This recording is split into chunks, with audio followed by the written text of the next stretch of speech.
తెలంగాణ విభజనను పాకిస్తాన్ భారత్ విభజనతోటి పోల్చి ఈరోజు ఈ భారతదేశంలో ప్రజాస్వామికంగా రాజ్యాంగ ప్రకారంగా లోక్సభ రాజ్యసభ పాస్ చేసినటువంటి బిల్లులను పార్లమెంటు వేదికగా అవమానపరుస్తుంటే తెలంగాణ నుంచి ఎంపికైన 8 మంది భారతీయ జనతా పార్టీ ఎంపులు చీము నెత్తురు లేకుండా వాటిని విని ఎంజాయ్ చేసేటువంటి దౌర్భాగ్య పరిస్థితి వింటే తెలంగాణ తల్లి రోధించేటువంటి పరిస్థితి ఉంది. అలా ఏ మాత్రం బాధ్యత ఉన్నా తెలంగాణ రక్తమున్నా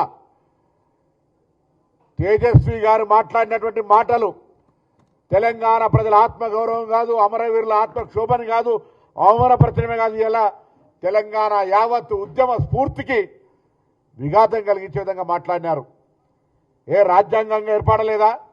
ఇంత పెద్ద దీర్ఘకాలిక ప్రజల ఆకాంక్షకు కాంగ్రెస్ పార్టీ నిర్ణయం తీసుకొని ఆనాడు భారతీయ జనతా పార్టీ కీర్తిశేషులు సుష్మా స్వరాజ్ గారు రాజ్యాంగ ప్రకారంగా పార్లమెంటులో మద్దతిస్తే ఇవాళ ఈ యొక్క ప్రధానమంత్రి నుంచి మొదలుకొంటే మొన్నవరో తెలుగుదేశం ఆంధ్ర ఎంపీ కూడా పార్లమెంటు గురించి కూడా మాట్లాడుతూ ఉండే, తెలంగాణ విభజన గురించి మాట్లాడుతూ ఉండే.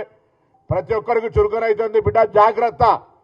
తెలంగాణ ఉద్యమకారులంతా ఒకవేళ ఎందుకులే విభజన జరిగింది కదా, ఎవరి విభజన దాకానే పోరాటం, విభజన తర్వాత ఎవరి బతుకులు వాళ్ళు బతకాలనుకుంటే జ్ఞానం లేక అజ్ఞానంతో పార్లమెంటరీ వ్యవస్థలో రాజ్యాంగాన్ని అవమానపరిచే విధంగా తేజస్వి మాట్లాడుతున్నటువంటి మాటలు ఈరోజు దేశ ప్రజాస్వామ్యానికి అగౌరవం. ప్రధానమంత్రి గారు కూడా వాటిని వినాలి. కాంగ్రెస్ పార్టీ మా నాయకుడు రాహుల్ గాంధీ గారు కూడా మెయిల్ చేశాం. అది పార్లమెంట్లో తొలగించేదాకా, ఆ పార్లమెంటు రికార్డుల నుంచి ఆ పదాలు తొలగించేదాకా డిమాండ్ చేయాలని కూడా కోరుతా ఉన్నాం.